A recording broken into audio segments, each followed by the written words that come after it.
Aling LV, ako po si Isabel Daza po. Ay, yung ID ko. Hello po. Hello po. Kumusta na po? Okay naman po.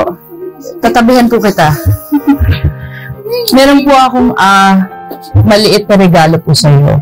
Kasi nalaman ko ang kwento mo, nanonood ako ng news. Opo. At sa tulong ng lahat ng mga followers ko po at lahat ng mga nanonood ng story mo, meron silang na-donate po para sa iyo. Etong donation po namin is regalo dahil sa lahat ng pinagdaanan mo po. Napakahirap ng buhay at 1 milyong piso po to. 1 milyong piso po para sa iyo at para po sa medical needs niyo sa future.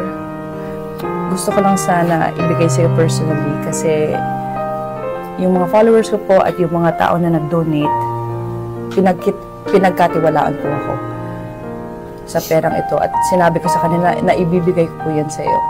Happy ka ba? Opo, dahil nabusitan ko po ang idol ko. Oo, sasabihin ko sa